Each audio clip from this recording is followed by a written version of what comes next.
Another episode of MNCAA. It is our NCHC segment here. It's Nick Maxson alongside Max Veech. Max, good to see you again, my friend. It sounds like you've been battling, shall we say, the home improvement, or maybe is it the self-preservation battles, because you were replacing a window here later this Tuesday. And I'm glad to know that you're getting it done, because although it was 75 or 77 degrees today on October 29th, which how is it even possible? Right.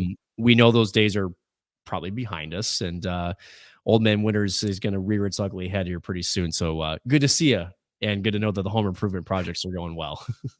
Yeah, it's the joys of home ownership in the first year, getting to know the house that you just built. I've been tackling a ton of stuff, and outdoors, and just remodeling one of the basement rooms, and now I'm getting into some of the exterior stuff and getting it ready for winter, and found a rotting windowsill on this window right next to me here, at ground level. I still don't know what you're supposed to do with a split level window when it snows. Do you clear it off, or do you just leave it there as insulation? We'll figure it out later. I'll get to that, but replacing some of that, so when there is snow up against it, it's not just melting and rotting it out even more and getting other stuff done. So that was a pain, but like you said, I mean, 70 degrees outside, couldn't have asked for a better night to do it. But it rains in the forecast, and then we're into freezing temperatures for what I assume to be the rest of the year. But Yeah. looking forward to getting the rest of these ones done, and moving on from there, and just kind of relaxing and enjoying some of the scenery as the rest of the fall just kind of takes its course here, and we get into some more of the cooler temperatures. Yeah, it's a little bit more hockey weather, right? It's Yes. granted, I don't think any one of us are complaining about how good we've had it in the fall, but we know that we're on borrowed time, per se, with the way that this weather has gone. So For sure. definitely have enjoyed it while we've had it, but I think it takes you 1 year of living in the state to realize that at this time of the year, you're lucky, right? And we'll Right. take being lucky, which is not how the Bulldogs or the Huskies needed any of the luck this weekend, which is good. So let's dive into that right away here, Max. Let's put it this way. On paper, this is a matchup you had to have. You did. There were some good things. Although, if I kind of want, we'll get into maybe some of the other parts of the weekend in a second. But overall, you got the 2 wins. Have to be happy with that. Yeah, this was one of the ones. It was, a lot of people called a get right game. I still don't know if you'd be able to classify it. I know I mentioned it last week, as a potential trap game, but Mhm. um, I don't know that Stonehill qualifies for one of those situations yet. More on that in a second here. But one of the weekends that UMD had to sweep if they wanted to get on to a comfortable path moving forward. They've got a bye week this week, so no games to really kind of focus on or anything like that. But um, trying to reflect maybe on some of the positives that they were able to build on this weekend, some of the things that you saw didn't necessarily work against Stonehill, that you're going to have to improve on for more talented competition, or tighter contests and things of that nature. And like you said, they were able to get it done, and it was really good to see. Some of the guys that you expected to see showed up in a big way. Dominic James, for example, two goals both nights, so 4-goal weekend, ends up being the NCHC Player of the Week, or maybe Forward of the Week. I think they classify it down by position now: forward, defense, goalie, freshman. Yep. So he would be Forward of the Week this week, which was great. I think he deserved that one with his play. He really set the tone for UMD in a lot of ways, both in the scoring, obviously, but also just in the pace of play, the energy, and things of that nature. And I sound like a broken record at this point, but that's absolutely a guy that would have changed at least 3 games for UMD last year, if not maybe more. It just is a bit of a vibe shift. So I know it was a maybe not a tough decision, but something that took a lot of thinking, whether he was going to be coming back this year, moving on, or how he was going. But I'm sure glad to have him, and I think he's really, really thriving in the role that he's in right now, both as a leader and bringing the team to a different level that they would have otherwise sorely missed. But on that same note, you're getting a lot of other scoring from recurring names and people that you want to see on that sheet. So Mangini's on there. He had a couple of tough series And maybe not his best game, but getting goals like this, it brings you back to thinking a little bit more positively about your game, and not necessarily trying to push things that you didn't have to, or put yourself in a precarious position, or take chances that you otherwise wouldn't have. So I'm glad to see he was on there. Jason Shagabe, love seeing that. Cal Arnott, a name that's going to be more and more familiar. His game has been great. I think his touch with the puck is only going to get better. His stick handling around players specifically, but also in the corners when he needs to, is at a really good level for being a freshman, and I'm loving to see that. So, and then you get into some of the defense. Gallatin and Pionk, they're in on both nights. They've got multiple points, and might not be seeing them scoring the goals, but they're certainly setting up a lot of these plays and orchestrating some of the offense that's going on. So I am liking what I'm seeing in terms of the recurring names, and not so much like the one person here, one person there. And you're going to need those games and those types of wins eventually, especially in college hockey, the way that the NCHC plays and just how things. But I do like to have a set list of players who you want to count on, and if you get some bonus ones in there as well, that's all well and good. So really liked what I saw from them this weekend. And were you able to catch any of the games and see some of the highlights or the items of note?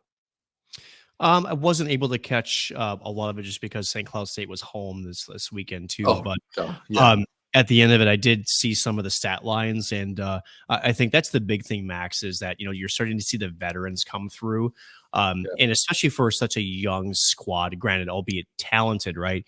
You need the veterans to show up and to sort of pave the way. We can talk about off the ice and doing things the right way all you want, but I think really where young kids nowadays, they sort of naturally will want to follow is the play on the ice. And I think it's right, good to see, like you said, guys like Dominic James to kind of get on the scoreboard, Mangini.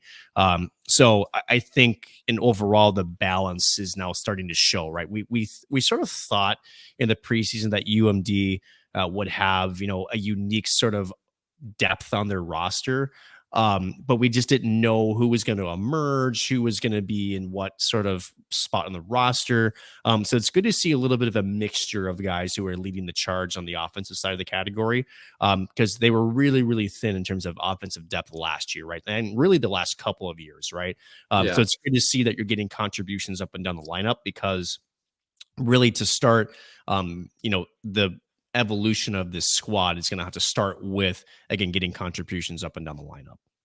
Yeah, and it's one of those things that they're still gonna have a few questions to answer when Max Plant comes back, in terms of Hmm. whether you go back to that all freshman, North Star lineup, or do you kind of keep some of these people like a Shagabe or a Zam or somebody else up on that first line with Dom James at the center position. And I thought it was an easy answer, a week or two into the season there, with how that first line looked in that first game against Bemidji, but I don't know that it's going to be an easy solution. And knowing Sandelin, it's going to be probably maybe even into January before we get any sort of set lines and knowing what to expect. But I think that's all well and good, and they are finding each other and who's gelling well with one another. So it's all good. The things I would like to see a little bit more of moving forward, and it's going to be a lot harder against other teams. UMD limited Stonehill to 17 shots on Friday and 15 on Saturday. Controlled the play as you would expect against Stonehill. Everybody's just going to point to the opponent. They're a much improved team from where they were last year. I'm not going to say they're going to be competing every single weekend against everybody they play. They're going to give up 8 goals to somebody later this year. Like they're still growing as a club, but compared to where they were last year, leaps and bounds better. I used to watch them just more or less when they're playing like a Michigan of old, or a BU, or some of these other schools, just to see who's going to be putting up a hat trick, or how fancy they're going to get with some of these tic-tac-toe passes, and kind of beat up on the new kid. But now it's a lot more structured defense and a lot more structured game, and a new coaching change there with a different philosophy has done a hell of a lot for the program. And I think they're a few years away from maybe being established as a reliable opponent for a lot of teams in terms of what you would expect to make your own team better. Mm. But I certainly think they're not a cakewalk anymore, and they've got 2 wins already on the season. That's just as many as more than Wisconsin right now still. But um, I think they are in good hands, and recruiting there is always going to be tough. But they showed up well this weekend. UMD showed up a little bit better, and I like to see that. So, talking about wins and positivity on my side here, I did catch the Friday game of the Huskies, and they looked good in Friday's game. I think Saturday was a little bit maybe more of a nail biter. But It let's was. talk about some of the players and how the script laid out for the Huskies. Oh, the script, right. So Friday, a bit of a slow start. Yeah, Augustana came out and they were on their toes, which is what you would expect, especially in this type of a matchup. But really, Augustana on both nights, they really didn't have a ton of, shall we say, sustained offensive zone time. The 2 goals that they scored in the first were off of essentially just transition play was the first goal, kind of catching the Huskies sleeping just for a half a second. Second one was kind of little kids soccer. It was, first of all, a bad turnover, kind of a yeah, defensive breakdown. And I don't care who you are, whether it's Augustana, Stonehill, you're gonna get paid for that, right? And they made them pay. But the Huskies never panicked, and I think if there's one thing that I've really liked out of this specific group that I've seen this year is they don't get rattled. And they responded, they tied it up at 2. They would go up to a 4-2 lead at some point in the third. Augustana would pull it within 1 with the goalie pulled, but St. Cloud really had mostly control of that game. I think after the first period, just to kind of give you a kind of a nerdy stat, shots attempted after the first were 29-6 yeah, in favor of St. Cloud State. Augustana was blocking a ton of shots in the first game, not as much in the second. But as you mentioned, a much tighter second game. Um, but again, no panic. And I think last year, especially, St. Cloud tried to do a little bit too much at times. Just because I think they felt like they needed to. This year, in a similar sense, when we're talking about Duluth, right? I think there is a much more balanced roster up and down, but not only in the forwards, but also the defense. In fact, both goals on Saturday were by defensemen. It was Josh Lidke and Josh Singer. It was the Josh attack, apparently, yeah, on Saturday. But it goes to show that even if you're, matching punch for punch on the offense, St. Cloud still has some ability on the defensive side of the puck to get up and to make things happen. So Isaac Posh continues to look really, really good. Again, on Friday, I can't really fault him for the first 2 goals because hung out to dry on 1, and number 2, just a broken play. And again, 9 times out of 10, that's going to end up in the back of your net, no matter how good of a goaltender you are. So I'm happy for him, but also tip our hat to Augustana. Really think that they played hard. And again, they previous weekend, they swept Omaha in their building. So they came in, they had some confidence. They just don't have, again, the same level of depth offensively, the same kind of pure goal scorers that maybe other teams do, but they're in really good hands. Garrett Raboyne is a great coach, great human being. Had a chance to talk with him a couple of times throughout the weekend. Great human being. So I think they're going to be well on their way to being a competitor in the CCHA. It's their first full year after shall we say, an emergency injunction almost yeah. after the St. Thomas news. But no, barn is beautiful, holds 3,500 people. Had a chance to see that a couple of weeks ago. They're in good shape. Yeah. It's going to be another couple of years, but they have a great foundation. And I know St. Cloud fans and maybe NCHC fans looked at this and say that should have been a much, say, wider margin of victory. I will tell you this: no, Augustana is a good team. Even last year, Max, if you remember, Yep. they had some good victories last year, so shouldn't come as a surprise. But now St. Cloud going into this weekend, we'll talk some previews here. Big test coming up. So as UMD is sleeping, Max, why don't you tell the listeners who the Huskies have this weekend? It's a pretty formidable opponent. Yeah, I would say one of the best, maybe the best Yeah. Hockey East team coming to town here. Boys from Boston are going to be flying high, and I want to say, and I want to see St. Cloud play good, solid, structured defense and Yep. see how that holds up against, that ferocious assault. I'm trying to find adjectives here to that aren't, the standard ones that are used over and over again, because I don't know that St. Cloud, and this means I do not mean this as a slight against St. Cloud. I think St. Cloud's a very talented team. I don't know that they have the firepower to keep up with the Boston kids and They everything else can't that's be a going on. track meet is what you're saying. Yes. No. Correct. Correct. Yeah. So to that point, though, the one team that was able to contain him was the University of Denver in the Right. national championship game. Yep. Um, when you have these high flying offensive teams, we saw this with the Gophers 2 years ago in the national championship game against Quinnipiac, right? Not to say that, you're comparing apples to apples, right? But I do think you can frustrate Boston College. Just this past weekend, they had a one-game set against Western Michigan. It was 2-2 late in the third, and then they pot two late. That's the danger factor, right? Is they have a player or a few players that can be a difference maker at any point at any time during the game, right? I'm not sure St. Cloud has that type of level of talent because they kind of win more by committee. But with that being Right. said, there's four names, and I talked about this on a different podcast tonight, that to me stick out to me in the series for St. Cloud. One, Jack Ryman has a Yep. buzzsaw to his game. Grant Sean being another one.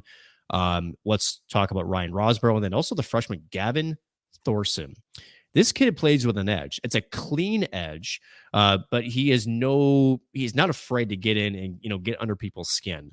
So you talk about the game within the game. Now, is that all of it? No, of course. Yeah. But I do think if you play it the right way, and like you said, Max, if you can find a way, and I think the key is in between the blue lines, it's the neutral zone, right? If you can cloud that up, if you can force BC to slow things down and more so even just control the puck, right? Right. And just make them play defense. Granted, easier said than done. That's a high fly team that the breakouts in them are just immaculate half the time. Yes. But at the end of the day, if you can slow them down and not allow them to use their incredible amount of speed and their offensive flashes, that's how Denver was able to just slowly wear them down over the course of the national championship game. So there is the formula there. The question is, can they execute it? I'm half and half with it, right? I think they could do it. The question is, can they do it for 60 minutes? Right. What I've seen over the last couple of weekends is, again, sometimes they start off a little bit flat. Can't do that against these Eagles. They will get out to an early lead if you do that. And as you know, Max, and I want to ask you about a couple of players on this BC squad, just only because these names are going to be they're future NHL stars. Yeah. But they will make you play. The two names I want to ask you about is one, Ryan Leonard, and two, the goaltender Jacob Fowler. Because that's the thing, right? Is BC, yes, we talk about their offense, yes, we talk about their defense, but they've got up and down the lineup at every position player that's got a lot of talent. And if Right. you're looking at this from a just a pure hockey fan sort of look at, what do you assess as far as how this matchup could go? Yeah. Those two names are superstars in college hockey right now. I mean, they should be. If we're talking about people that should be marketing or marketed to try and grow the sport, those are absolutely two that should be on the front cover of the magazine. I fully endorse both of them. It pains me to say it, just because saying anything nice about the Boston schools, any one of the four or five now, whatever it is tough for me to do. But they're not even the only ones, which is tough to I say. But know. I think Fowler could be, a candidate for the most important or impactful player this year, and it gets overshadowed because the offense of that team is so incredible. And I wax poetically about this, but um, St. Cloud has a tough task in front of them again this weekend in terms of um, penalty kill, an efficient penalty kill on the opposite side of the ice. So Augustana, they haven't allowed a power play goal, they haven't allowed a power play goal in 17 attempts. They're 100% on the penalty kill. You know who else is? Boston College. They've Yep. only allowed, they've 7 power play opportunities, but that kind of speaks to their not determination, their discipline. That's the that's the correct word. Tough for me here at 10 o'clock at night, but they're a great team, and I just don't see many weaknesses. I go up and down on the list here, and say at 937, their goals, they've got 15 on the year, and goals against only 6 allowed, because we're talking about Fowler and net there. They don't win a ton of face-offs, so there's that. If you can find a good specialist, that's going to get you those. Power play at 25%, which is, upper middle of the pack. They're efficient in their own right, but you give them any one of those, shorthanded, whether it's shorthanded, fast break attempts, and they're going to capitalize on 80% of them. I don't know that I've seen them miss on a breakaway yet, which is kind of crazy to say, and maybe not so much in college hockey given who they've played, but they had 2 games against Michigan State. They've played good competition. I just don't know how somebody's going to find answers for them on any sort of a routine basis. Now, like you just said, Western Michigan played them great in a 1-game series, and it kind of came down to who played better at the end of the third period there. And credit to Boston College for doing it. I don't know that Western Michigan would be able to handle that again for a second night, and it would end up that close again. But St. Cloud has proven time and time again that they're able to kind of step up to the plate here and face some of these higher end East Coast teams. And we just saw it with North Dakota this past weekend as well. BU, different beast altogether. I mean, I think there's a step back in goaltending on that squad, but they've got talented forwards too. And it's just a matter of who's going to capitalize and get momentum first, and if they can hold it throughout the weekend.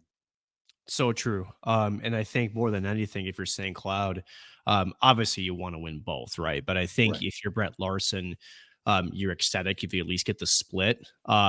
Just because it's not an indictment more of St. Cloud, it's more of an indictment on Boston College and how good they are, right? Right. That is a very, very good hockey team. They are built to win a national championship. Big part of the reason why Ryan Leonard, who could have easily signed pro after last year, decided to come back. He Right. was not happy with the way things ended. There's maybe some frustration, some emotions, but which also I think Max opens up a bit of a door for St. Cloud, right? Is that they've also not been penalized quite a bit this season. They've been very disciplined, as you mentioned before. Yep. So I think we go back to those 4 Huskies we mentioned, the guys that play with a little bit of an edge, but they do it in a smart way that is not going to get in the penalty box. I do think that's sort of the key with this weekend is if you can play a hard-nosed downhill type style of game, but also puck possession, right? I mean, it sounds like a broken record. We say it all the time, but against this squad, right? It's that same thing like in football, right? Is if you hand it off to your running back, it doesn't allow the other offense to take care of the clock, right? So Right.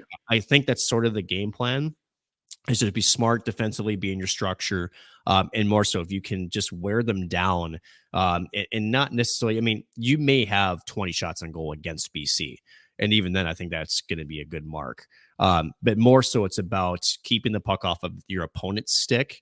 And just sort of, kind of frustrating them that they don't have it, right? Because they're a team that wants to have the puck on their stick. They want to be high flying, in transition through the neutral zone and create something off the rush. I'm curious if you see it a different way than I do, but I think that's how you beat BC, is you kind of have to almost frustrate them. And I think the game within the game takes precedence here too. I think if you can do it, get under the skin just a little bit and kind of, get them off their focus. I think that's the game plan. Do you see it any differently?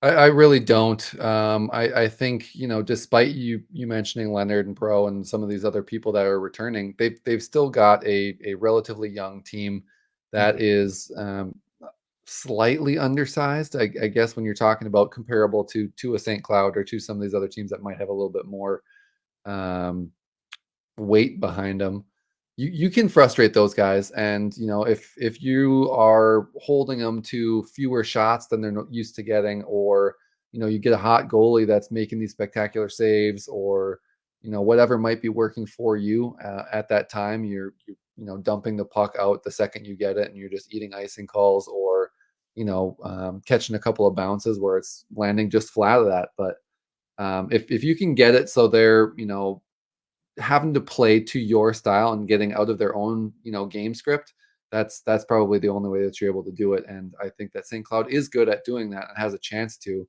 But like you mentioned, I think a split would be great and considered a win by most of the St. Cloud or Huskies fan base. Yeah, 100% agree.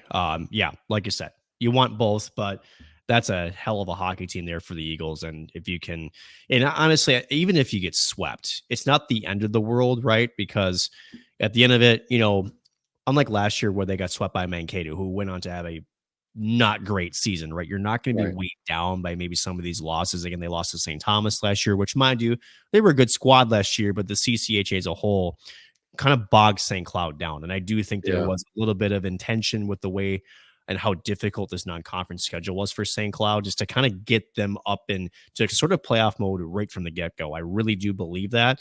Yep. This is a good sort of final test before we hit conference play in a couple of weeks. I can't believe we're already there, Max. It's I crazy. know. Which leads us to a perfect segue to round out our segment here. Some other games going on next week within the conference. So let's pull up the schedule here. So it's an interesting one. Denver traveling over to Connecticut to play Yale. I think we would both expect Denver to play very well Yeah. in that environment. North Dakota going to Cornell, so going into Ithaca, New York. So both of our top teams in our conference going out east this week. RPI in Miami. Hoping Miami can do something here, right? And again, Anthony Arena has got a tough go ahead of him, right? He's got a program he's going to have to rebuild. I think they took some steps last weekend, although you can still see that the road is still very lengthy. But RPA is a team that they can beat if they just play the right way. And then how about this one? This is always a fun matchup. Air Force and Colorado College within the state of Colorado. Air Force, right? It's the Saratory school. We know what kind of hockey they're going to face. But Colorado College, Max, I want to ask you this. I don't think they're getting the same love as other teams around the rest of the country. I get why, but they're a team that to me deserves more national, I don't want to say respect, but more recognition, because that's a good hockey team over there in Colorado Springs. And I don't know, is it just history, or why is it you think that Chris Mayotte squad isn't just getting the recognition? They're in the top 10. So for those who pay attention, they're getting the recognition there. But nationally, I haven't really heard their name quite a bit. Yeah, it's kind of crazy to me because you've got, Mberico, you've got Noah Yep. Lava, you've got all these names who, again, were big, important pieces for them last year. I think it might just be because they had a few down years there, and then despite being an incredible squad last year, missing the playoff stage by a couple of fractions of a point. Mhm. And that could be it because the nation is just less familiar with them. And you play in the NCHC, so you're not going to get that immediate media bias to the any of the East Coast schools or any of the ones that are on the ESPN networks when the games are shown. But yeah, I think that school is, and that team is something that should be getting quite a bit more recognition. They did have a couple of relatively close games against Alaska Anchorage this past weekend, and despite the final scores, I think Colorado College, owned most of those games when you look at the actual stats behind it. And that doesn't tell the whole story either, but I think that it's going to be another one of those cases this weekend. And that's nothing against, Saratory or anything going on with the Air Force program. I just think that Colorado College is a really, really polished team this year, and one that's looking to kind of get revenge with a little bit of a chip on their shoulder after how last season ended. 100%. I want to end on this note, Max, because UMD is not playing this week. And it's kind of odd timing, right? Yeah. Only because, I mean, we can talk hypotheticals, we can talk momentum, and I know there's varying opinions on whether that exists or, that kind of thing. We talk about it at the holiday break every year too. But do you like this break in the schedule for UMD? Because I mean, I could see it both ways, an argument, right? But what's your thoughts on UMD not playing this week? And only the reason being is because the following week, as we mentioned, that's the start of conference play. And if I remember the schedule correctly, UMD is going to start off hosting North Dakota to open things Yeah. up, which is no small task. How do you feel about this break in their schedule? Normally, I would say I hate it just because I like, a packed front end of the schedule where you get the guys going in their, natural rhythm so they can kind of get used to what's going to be going on for the larger duration, the bigger push. With that being said, Max Planck gets another week without having to, miss out on games, and it's a little better for some of the other people. There was another injury this past weekend that they're trying to figure out timeline for return there. So I I I want to say I don't like it just because you're going to go from not playing at all to playing, arguably your biggest rival or one of your biggest rivals in, the history of the program, in your own barn. And you always want to win at home, but North Dakota's kind of owned them at Amsoil as of late anyway. So I would love to see the guys coming off of maybe a positive weekend or a couple of wins, or at least playing very well and structured instead of a, a bye week. But I have faith that Sandelin is going to, impress on some of these guys the importance of the rivalry games against North Dakota, and some of them there grew up with it. So you talk about the Plant brothers or any of the other Hermantown guys that are on the team, the Pionk or Ty Hansen or anybody that's in that same locker room and growing up with them, you kind of know what the lore is there. So I have no doubt that those guys will be up and ready for it. I just hope that they've got a couple of good practices leading up to it, because that North Dakota team is maybe didn't have as hot of a start as they wanted to. Split against Minnesota State, split against BU, which you can't really complain about that, but North Dakota fans will try to do it anyway. So Each other you're things.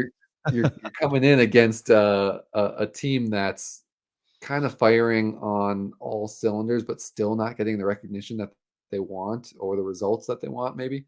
Mhm. So it's going to be an uphill battle, and a young squad versus a really seasoned one. So it's going to be a fun one to watch, regardless of what happens. But yeah, I think UMD's got a bit of learning to do in terms of the turnovers and risk category for for schools that they've played so far versus the one that they've got coming up. Not this upcoming weekend, but the one after. And at the end of the day, Max, I think for this group, for recruits, right, for UMD, again, young squad, and there's no better way to learn than to kind of go right into the eye of the dragon, right? Right. It's doesn't mean that the results may always look the best, but as we've covered this team in years past, even when they've been really successful, they continue to build and grow as the season goes on, right? So as long as we see, the evolution of the team continue to trend up, I don't think you should be worried. Doesn't mean that it's going to be a perfect, straight line up, or, at a 45-degree angle, there's going to be ebbs and flows. But I think if there's anything that UMB fans can hang their hat on, is you get an extra week of prep. So you get to watch some film. Granted, going from film to being, in game is completely different. I get Yep. that. But I do think it's a good way. And even if you get, say you punched in the mouth per se, right? I don't think it's bad that it happens in the first week of conference play, because if anything, it's a wake up call. It's to say, hey, this is what conference play is going to be, right? It's not going to Right. be easy. It's going to be difficult, and it does not matter if it's North Dakota or Arizona State or whoever that comes through those doors. It's going to be a difficult road ahead, and even more so, a test on the mentality, right? Which is college hockey is not easy, right? No. It is arduous. It's long. It's games back to back, Friday, Saturdays, and you have to have the ability to mentally have short term memory, right? Whether it's good or bad. And I think for a young squad like Duluth, it's a good experience to be, whether you win or lose, to say, okay, what can we take away from this? What were the positives? But more so, what are some things we want to clean up, and how do we just process that, forget about it, and move on to the next challenge? I mean, is that the key for the rest of the season, Max? I think it absolutely is. You're talking about a sport where you've got 6 months of play and 2 games on a weekend. You compare that to the sport that gets the most national attention, that's football, and they've got 3 full months of 1 game per weekend. And I don't want to take anything away from that, but it's a lot tougher on some of these bodies, and all of the stress that kind of comes with trying to complete an actual education for some of these guys versus maybe some of the other ones that are on just an academic scholarship and taking what was the classic one, ballroom dancing or whatever Yep. it is to kind of fill a credit. But yeah, I think it is going to be one of those ones you have to take the learning opportunities as they come, and you have to learn from them and not make those same mistakes in the future. And I just think about it more here, and I get a little bit excited for this upcoming weekend, even though UMD is not playing, just because North Dakota is going out to Cornell and then coming to UMD. Because not only do I like watching North Dakota play, to cut that, don't let anybody else hear that, but I do want to see how this Cornell team plays, because somebody refuses to drop them out of their number 1 overall ranking in both of the polls. And it's crazy to me, with all but one other person voting for Denver. And I'm not going to, rag on anybody that's still voting for Minnesota. I think they've proven that they can score and keep up with all of these other teams. They're, one of their losses is to Omaha in overtime, and whatever. A team that's played and proven who they've proven who they are deserves whatever recognition they're going to get. A team who hasn't played a game yet, I get wanting to rank them 1 coming into the season, but you have to be ready to give that up if all of these other teams who are expected to be good are playing incredibly well. Like, it doesn't have to be Denver, but I think at this point it's got to be somebody else. And credit to the Cornell voter if they go on and win a national championship. This clip will be in there as one of the ones that they point to and say what an idiot this guy was. Right. But I just don't understand how they keep getting a first place vote over and over again. I want to see how North Dakota plays against them. I don't expect North Dakota to win both games. If they do, great for the conference, great for this point I'm making here and standing on my soapbox. I get to say I was right, but I think that it's going to be a good test. They played and split against BU. But Cornell is a much different team. They're put together differently. They've got the size on them. They've got a good returning goaltender, I believe, still. And it's just one of those things that's going to be a different challenge. And I kind of relish in getting to watch those games when UMD is not playing, or when there's not something else that I have to have my attention on. So that's one I'll be tuning into for sure. Be good to see how the Fighting Hawks do amongst the Huskies, right? I'll be in the building for those 2 games. Again, going against Boston College should be a really good matchup, hoping that we have success for everybody in the conference, right? So with that here, Max, well, that'll wrap it up here for this week's episode. Again, UMD off this week, as we mentioned before, St. Close State hosting the number 2 Boston College Eagles. The final really big weekend in college hockey of non-conference slates. There's some that'll be intermixed here and there, but the reality is, after this weekend, it's all conference play for the majority of the conferences starting up. So now that the hockey wasn't important before, but it gets even more important as we continue into next week. So for that being said, with Max Veech, I'm Nick Maxson. Thank you for listening. And again, it's NCHC and MNCAA, and we'll have you tune in next week.